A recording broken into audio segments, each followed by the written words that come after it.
there's Kevin with the Rogue Market.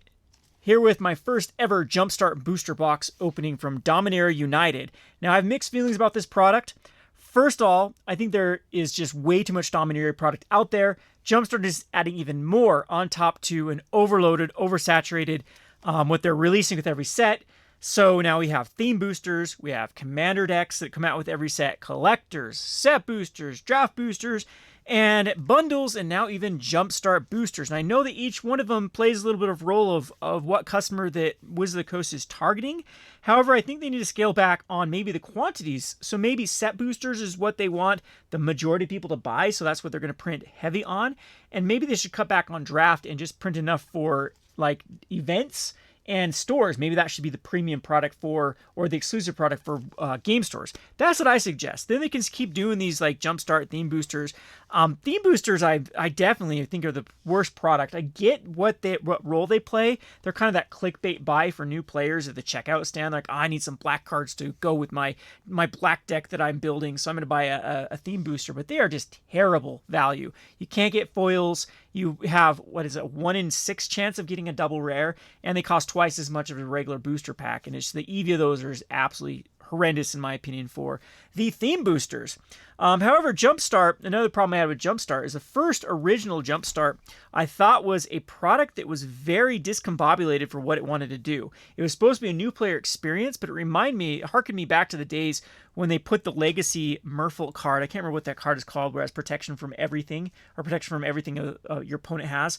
Or you name opponent, true name nemesis. That's the card I'm thinking about. And they stuck that in Commander deck, and it was just such a powerhouse Legacy card that all these Legacy players had to buy Commander product that, you know, they had no desire to actually play. And I feel like that was Jumpstart. That Jumpstart was mainly for the chase cards like Allosaurus Rider and was Tiny Bones and a few other of the key chase cards that were in there. I mean, even wasn't Rhystic Study in there as well? I'm thinking it was in the original Jumpstart, and it just made a weird product for people.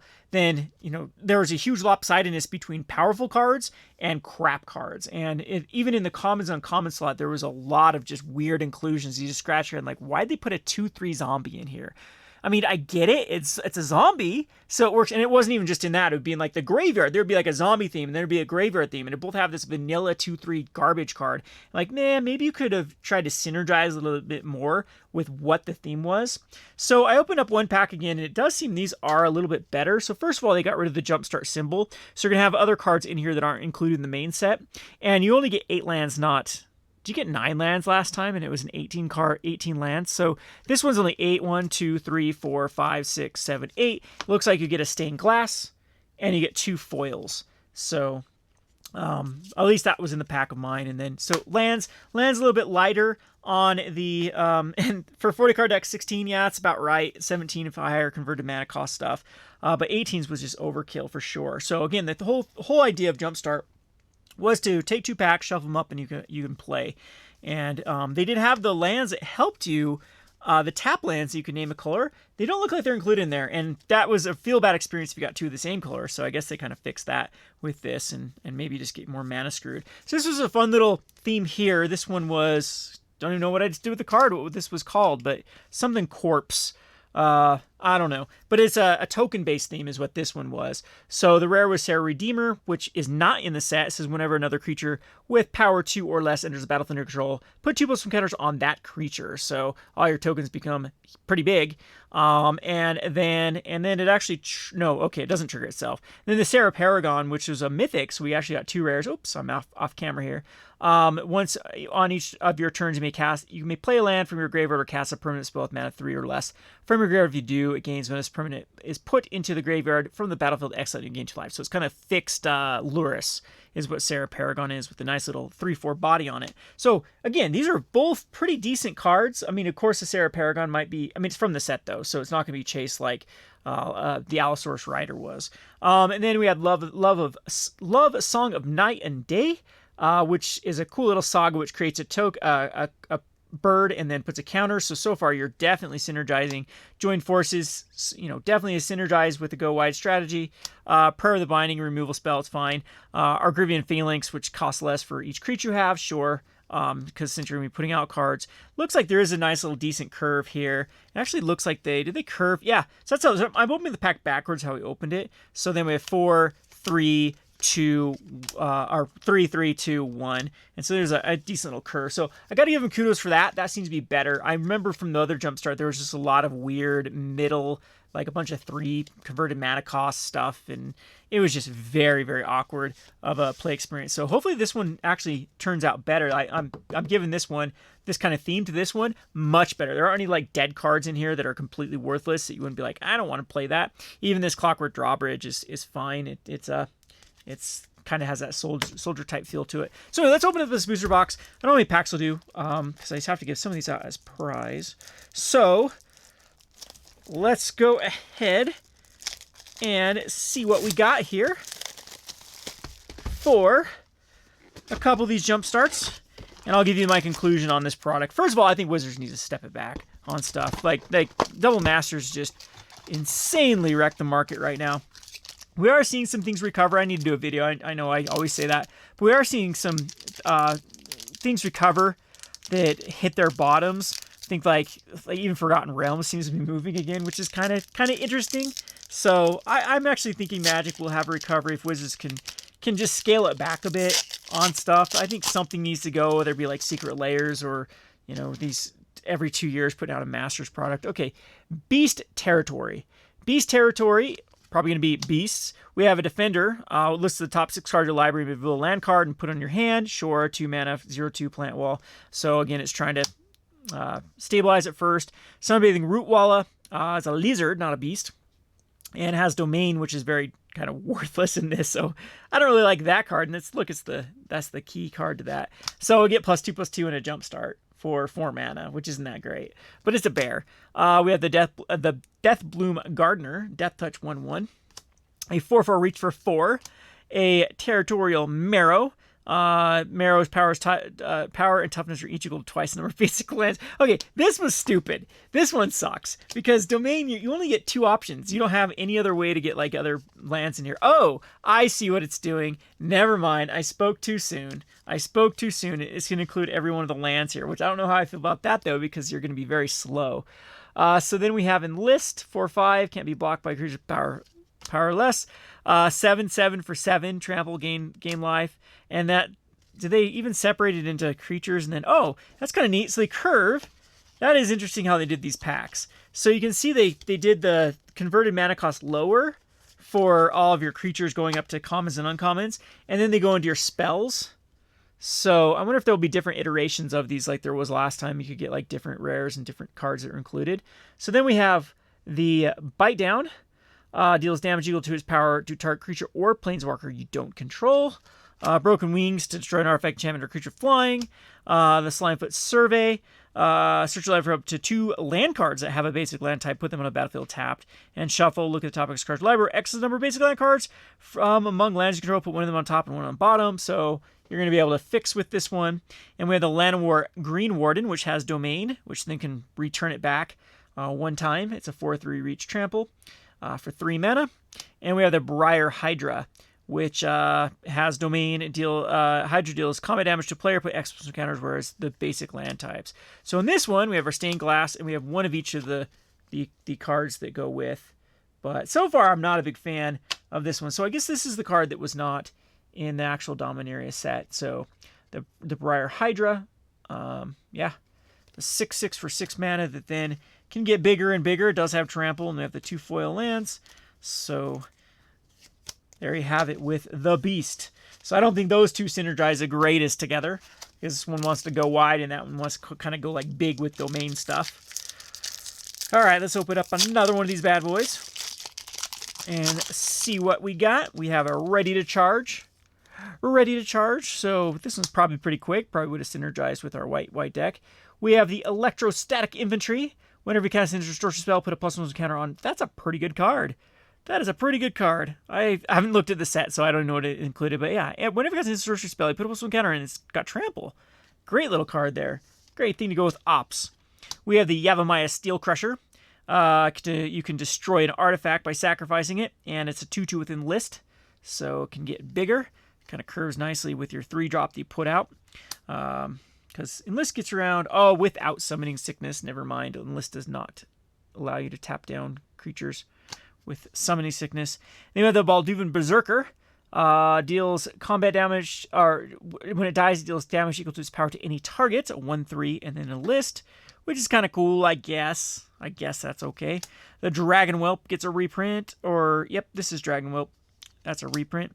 Coalition Warbrute, 3/4 with Enlist, so I guess Enlist is like the theme for this. This is kind of a boring one. I don't know. Molten Monstrosity.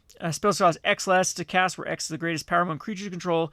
A 5/5 Trampler. There's some pretty cool synergies with this guy for sure. I mean, synergies is super good with green. You play at 4-drop, for example, and then it costs 4 less, then you get a 5/5 the next turn. Molten Monstrosity is kind of cool. The Flowstone Infusion, +2, -2. Then we have the Twinferno. When you cast your next instant or sorcery spell, copy it. You may choose new targets, and target creature you control gains double strike. That is actually very, very viable for copying and or giving your creature double strike. The Firenado for Jaya's Firenado just does 5 damage and scry. A +3/0 against first strike, scry for 2. And we have the rare, not from the Dominaria set, being the Ragefire Hellkite. Whenever Ragefire Hellkite attacks, you may sacrifice another creature. If you do, Ragefire Hellkite gains double strike until end of turn. So, pretty cool one there. And the Keldon Flame Sage with Enlist. It attacks with the top X card of your library. X is the power. You may exile an instant sorcery card with mana value X or less. Put the rest on the bottom of your library in any order, and you may cast that card without paying its mana cost. That is a super strong card. Kind of weird, though, with synergies, because you have to have enough instant sorceries to make it worthwhile, as well as big creatures. So, yeah. I don't know about this guy. Seems pretty good, though. I mean, by itself, even the 3 mana for 2/3 to get 2 mana spells doesn't seem bad. And then you can pump it up with other ways besides Enlist. There's our nice little card there, our stained glass card. And so far, no weird vanilla stuff. The green one is kind of awkward. The white one still seems like the best one that we've opened. And financial value, though, it's going to be all over the place. If there was any, like, guaranteed big reprints in here, like a doubling season type card, not sure. Again, I'm sure it's all been spoiled. So, okay, we have Coalition Corpse again. So let's see if it's the same. It looks like it's the exact same order. Yeah, same order, same everything, except the rare was different. So this one had a Valiant Veteran instead of the Mythic. So other soldiers get +1, and you can exile Valiant Veteran from your graveyard to put a +1 counter on each soldier control. So that one actually probably synergizes as well or better.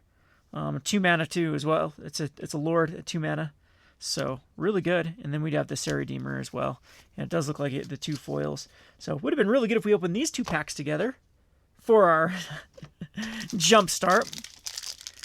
So already got a duplicate though in a box. So ready to attack. So you have ready to charge and ready to attack. So this one has a Flying Haste. Phoenix 6 can't block. Whenever you attack with 3 or more creatures, you may pay 2. If you do, return Phoenix Chick from your graveyard to the battlefield tapped and attacking with a +1 counter. Pretty decent. That is a pretty decent card for like a red deck wins type strategy. Electrostatic Infantry. We saw that card already. We have the Goblin Picker. 2/2 for 2 is fine. Menace 2/3 for 3. Another Dragon Whelp. So still very similar in list. That was very similar.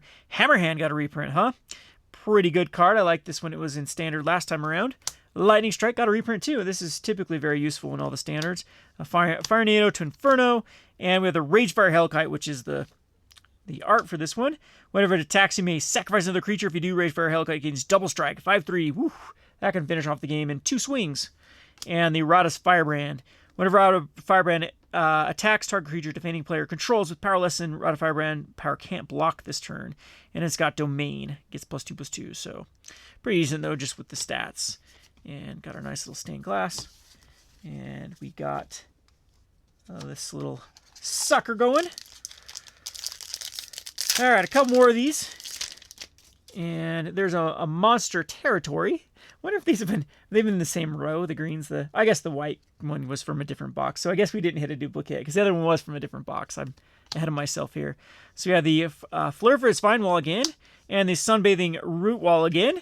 And this looks like another domain. So what's the difference between Beast Territory and Monster Territory? I mean, so far it's the same 2 cards. We got a Cat Warrior, that has domain. Search a library for a basic land card, put it on the battlefield tapped, and shuffle your basic land card. So this one has to be a basic land, not a basic land type. Put it on the battlefield tap, shuffle, create a 1/1 green sapperling, and then it's got domain. A 4/4, that was the same, that was the same, that was the same. No, that was different. The Tree Folk was different. And domain with Gaia's Might, with Slimefoot Survey was the same, Bite Down was the same. Our rare from the set is Land or Loam Speaker. So it looks like all these do have 2 rares in them this time. Add 1 mana of any color to your mana pool. Target land you control becomes a 3/3 elemental with haste. So we also have the Briar Hydra, which we saw before. So this is the rare as well, of the beast territory. So again, very similar. Very similar. I'm off camera. Very similar between the ready to attack or monster territory and beast territory. So ready to charge, ready to attack, very similar. I guess instead of having different iterations, they can... No, I mean, those are just super, super close. Totally merciless. So yeah, it seems like there might be less themes overall in this one than there was last Jumpstart. So you have the Knight of Dust Shadow. Opponents can't gain life. That's kind of cool. A nice little cyber card. Menace 2/2 for 2 mana. And a bit of a pump on there for 2 mana. The Phyrexian Vivisector. Whenever creature you control dies, scry. Another nice little bear. You mill 3, and then you can exile it from your graveyard or return another creature card from your graveyard to your hand. It's got pretty good synergy, or pretty good value. Phyrexian Rager out of reprint. Singer Connoisseur. Whenever one or more creatures, one or more other creatures die, put a plus 1 counter.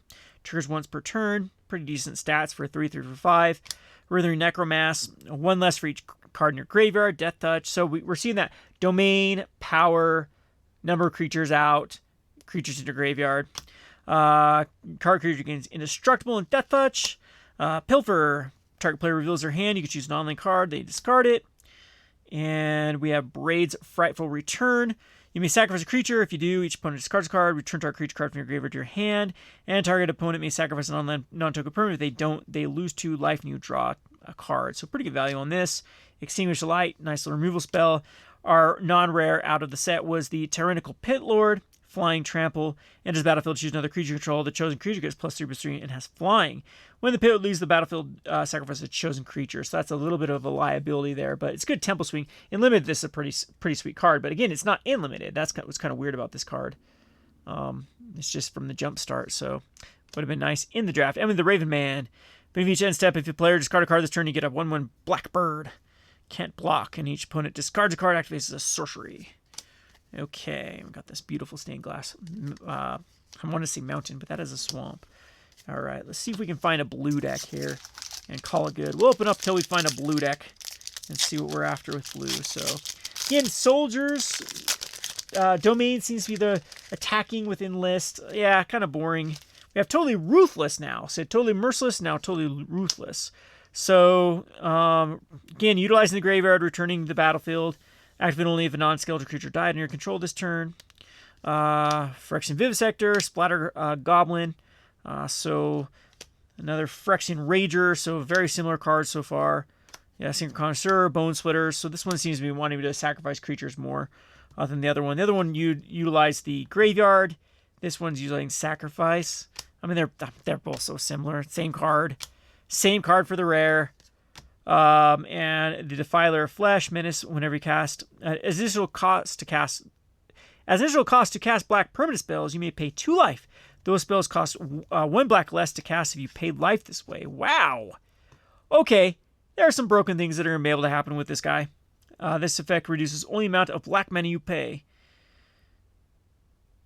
So you can only use it once. The additional cost to cast black permanent spells, you may pay 2 life. And it has to be black permanent spells too. But this is definitely going to go in my deck. What can I think of the Dungeon Explorer dude from AFR, because it's another way to reduce its cost. When you cast a black permanent spell, target creature you control has +1 in Menace. Sweet. We have a Swamp. So, where are the blue be hiding? We've seen 2 of each so far, and no blue. So again, this is a little bit disappointing if this is going to be... There's another Ready to Charge, so... Ready to Charge will have the same stuff, has the Hellkite, which was in Ready to Attack last time. So I guess you can get it from both. I don't know if there is a big difference in the pools. And then I guess the cards you get for the commons and commons. And then we have the Defiler of Instinct. That's first strike as additional cost. It has red permanent spells. You may pay 2 life. I think all of these are insanely good. Just the ability to reduce the red on them is really good. Whenever you cast a red permanent spell, Defiler of Instinct does 1 action. That is pretty good. That is pretty sweet. There's got to be some loop-de-loops you can do with like some of those permanents that enter the battlefield, adding red mana or whatnot, and then be able to loop them. And this could just... What I like about this one, I guess both of them do. The Defiler Flesh and Defiler of Instincts is both of them allow you to be kind of the kill as well. So they're the engine and the win condition all in one. So pretty sweet little cards there. All right, where are the blue ones at? I guess we don't even have that many packs left, but you can see that it looks like they are going to be very redundant, comparatively speaking, to the other Jumpstart. There we go. Mystic Mischief. So Coral Colony with Milling. See, this is what I don't like. Just a 2/3 flyer for 3. Pretty generic. Then we have Academy Wall. Whenever you cast a sorcery spell, you loot. Talus Lookout. You have this little mill strategy. The Tolarian Terror, so then it can cost less for instant sorcery spells in your graveyard. We have a Tapper Down with a Stun. Impulse. Reprint. The Impending Momentum. Or Ties Scorn. Cast 1 less to cast. This spell costs 1 blue less to cast if an opponent casts 2 or more spells this turn and counter spell. Founding Third Path. You can cast an instant or sorcery spell with mana value 1 or 2 from your hand without paying mana cost. Kind of cool. Kind of cool with some sorceries here because it's 2 mana. Then you can just pay something so you keep your tempo. And then mill. And then exile target a sorcery card from your graveyard. Copy it. You may cast the copy. That seems pretty insane. Exile target instant or sorcery spell from your graveyard. You may cast. Okay, so you still have to pay the mana cost. Never mind. I thought it was a way to cheat in. I'm like, man, by turn 4 you could be having a pretty insane big cost spell, but that's not how it works. And we got the Defiler of Dreams. So it looks like these are all going to be very easy to get in the jump starts. And whenever you cast a blue permanent spell, draw a card. Whenever you cast a blue permanent spell, huh? And we have the Cosmic Epiphany. Draw cards equal number of instant sorcery cards in your graveyard. And then we have that beautiful stained glass island. So yeah, Jumpstart, you definitely... I think that this product can actually age a lot worse than the Jumpstart out of Origins M21, because there's just a lot more combinations. There are a lot more stuff that you could get from there. And it seems like these are very, very redundant. Maybe 2. Maybe if we opened up a few more of these... we would see. I mean, in this box, we already have seen a duplicate. So that's a kind of a bad sign already. And Arcane Mischief. So here's the other blue one. We'll kind of go through this one real quick. And this one has the Sphinx of Clear Skies.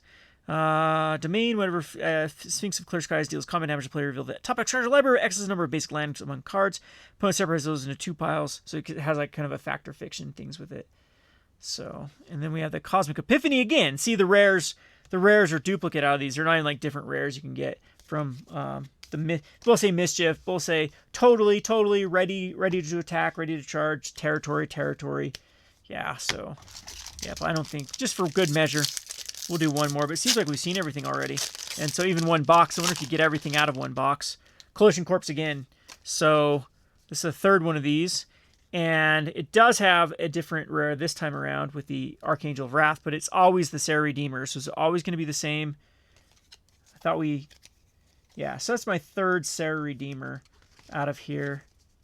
These are going to be super common, too. The cards you can get out of Jumpstart are going to be super, super common. So if you're specking any of these cards, I don't know. Just for the sake of opening some of these bad boys. Okay, there's another Coalition Legion. So there's the one we're missing for white. And then this one seems to be more of a knight. No, it seems similar. More of a life gain.